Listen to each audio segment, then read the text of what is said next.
කදාවලුළු කියලා නාට්‍යයක් තියෙනවා පොඩි කාලේ ඉගෙන ගන්න එකක්. දැන් උගන්වලා තියෙනවා ඇති ඔයාලට මතක නැහැ. මේ කදාවලුළු නාට්‍යය ඊටාම ලස්සන නාට්‍යයක්. කදාවලුළු නාට්‍යයේ ඉන්නවා. ඒ කියන්නේ ඒක ලියලා ඒක රචනා කරලා තියෙන්නේ පුතේ සේරුවාණිජ ජාතකයේ පදනම් කරගෙන. මොකක්ද ජාතකේ? සේරි වාණිජ. මේ සේරි වාණිජ ජාතකයේ තියෙන්නේ මේ ඔන්න ඉඳලා තියෙනවා එක්තරා වෙලෙන්දෝ දෙන්නෙක්. ඒ වෙලෙන්දෝ කදාවලුළු වෙලෙන්දෝ. කදාවලුළු කියන්නේ තොරම්බෝල් කියලා අපි කියන්නේ. වලලු මාල ගෑනුන්ගේ අයිටම්ස් තියෙන අයිටම්ස් කියන්නේ මම කියන්නේ ආභරණ බං. හරිද? ඒව විකුණන වෙලෙන්දෙක්. හරිද? දැන් ඉතින් මේ හොඳ වෙලෙන්දෙක් තමයි ඔය අපේ මේ කච්චපුට කියලා කියන්නේ. වෙලෙන්දු දෙන්නෙක් හිටියා. තමා උඹලා ඉගෙන ගත්තද මන් දන්නේ කදාවලුළු කියලා නාට්‍යයක්. ඉගෙනගෙන තියෙනවද? ඈ? උඹලට තියෙනවා පුතේ. හරිද? කදාවලුළු කියලා නාට්‍යයක් තියෙනවා පොඩි කාලේ ඉගෙන ගන්න එකක්. දැන් උගන්වලා තියෙනවා ඇති ඔයාලට මතක නැහැ. මේ කදාවලුළු නාට්‍යය ඊටාම ලස්සන නාට්‍යයක්. කදාවලුළු නාට්‍යයේ ඉන්නවා. ඒ කියන්නේ ඒක ලියලා ඒක රචනා කරලා තියෙන්නේ පුතේ සේරුවාණිජ ජාතකයේ පදනම් කරගෙන. මොකක්ද ජාතකේ? සේරි වාණිජ. මේ සේරි වාණිජ ජාතකයේ තියෙන්නේ මේ ඔන්න ඉඳලා තියෙනවා එක්තරා වෙලෙන්දෝ දෙන්නෙක්. ඒ වෙලෙන්දෝ කදාවලුළු වෙලෙන්දෝ. කදාවලුළු කියන්නේ තොරම්බෝල් කියලා අපි කියන්නේ. වලලු මාල ගෑනුන්ගේ අයිටම්ස් තියෙන අයිටම්ස් කියන්නේ මම කියන්නේ ආභරණ බං. හරිද? ඒව විකුණන වෙලෙන්දෙක්. හරිද?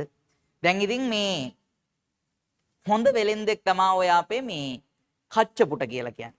වෙලෙන්දු දෙන්නෙක් හිටියා සේරු වාණිජයි කච්චපුටයි කියලා. කච්චපුට කියලා කියන්නේ හොඳ වෙලෙන්දෙක්. හරිද? මේ කච්චපුට කියන හොඳ වෙලෙන්දා මොකද කරන්නේ? ඉතින් මෙයා ඔහොම මේ වෙළඳාම් කරමින් යනවලු එක්තරා නගරයකට. ඒ නගරේ ඉන්නවලු ලොකු සිටු පවුලක් බොහොම කාලයකට ඉස්සර. හැබැයි ලොකු ගම් වතුරක් ආපු හින්දා ඒ සිටු මාලිගාවේ තියෙන සියලු දේවල් නැති වෙලා ඒ ගෙදර ඉන්න මිනිස්සුත් නැති වෙලා ඉන්නේ ආච්චි මිනිබිරි විතරයි ඉතුරු වෙලායි.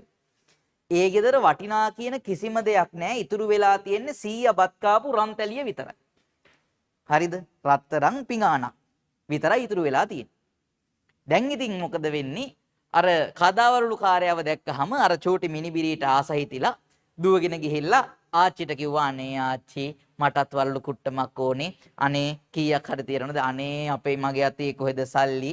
අනේ ඉතින් දෙයක් නැහැ කියලා ආච්චි මීට ගිහිල්ලා අර රන්තරම් පිඟාන අරගෙන මේ කච්චපොට ළඟට ගිහින් කිව්වලු සෝරි සේරු වාණිජ මුලින් එන්නේ. සේරු වාණිජ වෙලෙන්ද ළඟට ගිහින් කිව්වලු අනේ මේ මගේ මේ කෙල්ලට වලලු ටිකක් ඕනේ කියනවා. මෙන්න මේක වටිනවද කියලා බලලා මහත්තයෝ මෙන්න මේකෙන් මේ වල්ලු කුට්ටමක් දෙන්න කියලා කිව්වා.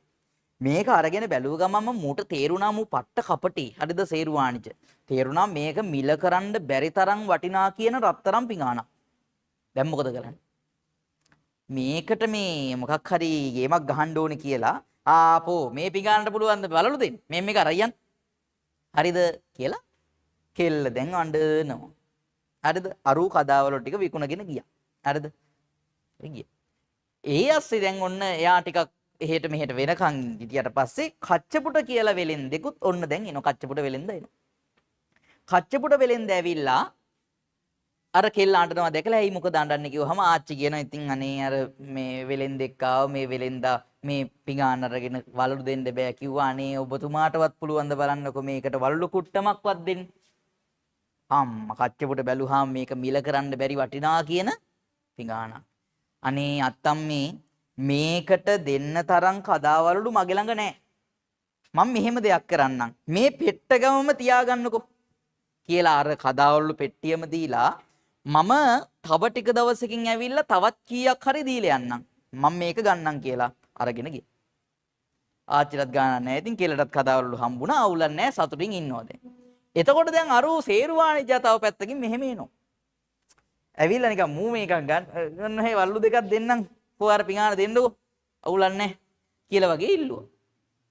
අනේ මහත්තයෝ අර මේ කච්චපුට කියලා වෙලෙන්දෙක් ඇවිල්ලා මේ පිඟාන අයි පිඟාන අරගෙන අපිට මේ මුළු කදාවලු පෙට්ට ගම්ම දීලා ගියානේ. ඈ කච්චපුටයා කොහෙටද ගියේ? අන්න අර ගඟ පැත්තට ගියේ කියලා කිව්වා. දුවගෙන ගියා. ආයේ වැඩන් දුවගෙනම ගියා. යනකොට ඒ වෙනකොටත් කච්චපුට ගඟ මැද්දේ ඔරුවක යන ගම. ලං වෙන්නවත් බෑ. හරිද? අර තමන්ට වෙච්ච පාඩුව විසගන්න බැරුව සේරුවාණිජ මේ ගඟ මේ පැත්තේ ඉඳලා කෑ ගහනවා. කච්ච පුටෝ මගේ රන්තලිය දියෝ කියලා. කෑ ගැහුවරද නැහැ. හරිද? ඊට පස්සේ එදා වෛරසිතුවිල්ලක් ඇති කර ගන්නවා මම ආත්මයක් පාසා මම ඔබෙන් මේකට පලි ගන්නවා කියලා. හරිද? එදා පපුව පෙරලා ඒ ගඟ ළඟ මැරෙනවලු.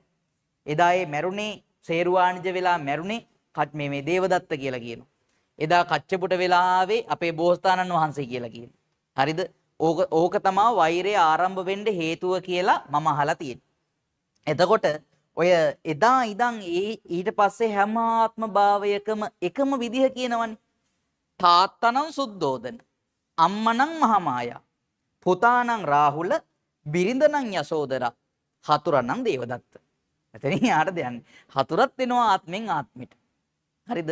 හැම ආත්මෙකම එහෙම තමයි. හරිද? එතකොට දැන් මේ විදිහට තමයි මේ වැඩේ යන්නේ.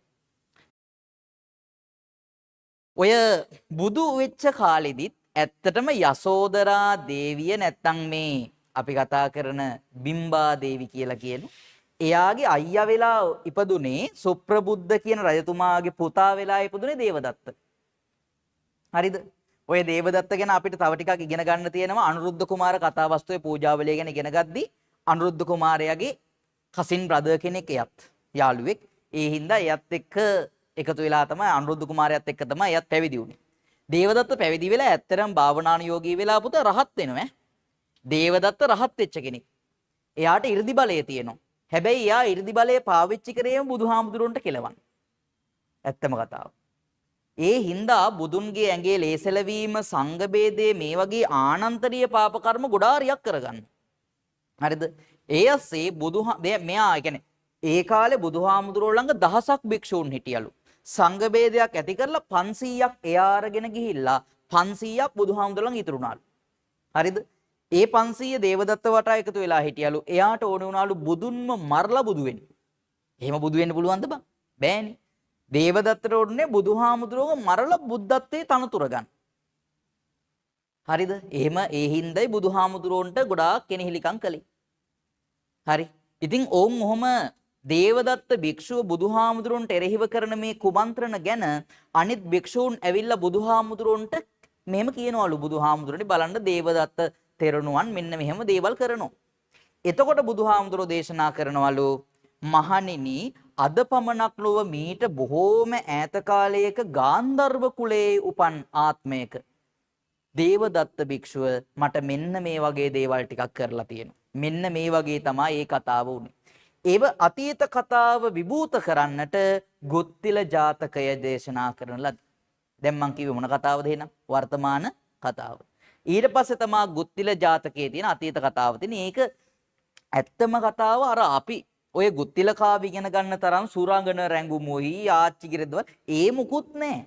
බරණැසාසිරිය ගැනයි රජ්ජුරුවන්ගේ වර්ණනාවයි ඒ මුකුත් නැහැ. සරලව නිකන් ඉදිරිපත් කරපු අපි දන්න කතාව ගුත්තිල කියලා ගාන්ධර්වයෙක් හිටියා. මූසිලයාගෙන් ඉගෙන ගත්ත ශිෂ්‍යෙක්. එහෙම ඉගෙන ගත්තා. ඊට පස්සේ මූසිලට ඕනේ වුණා ගුරුවරයාව පරාජය කරලා රජතුමාගෙන් ළඟ වැඩට යන්න. ඊට පස්සේ රජතුමා කිව්වා වැටුප දෙන්නේ ගුරුතුමාගේ වැටුපෙන් භාගයයි කියලා. ඒකට තරහ ගිහිල්ලා දෙන්න අතර තරගයක් තිබුණා. ඒ තරගෙ හින්දා ගුත්තිලතුමා කම්පා වුණාම ශක්‍රදේවේන්ද්‍රයා ගුත්තිලට උදව් කරලා ශක්‍රදේවේන්ද්‍රයාගේ උදව්වෙන් ගුත්තිල මූසිලව පරාජයටපත් කළා. ඊට පස්සේ මූසිලව මේ රාජ්‍යයෙන් එලවලා දැම්මා.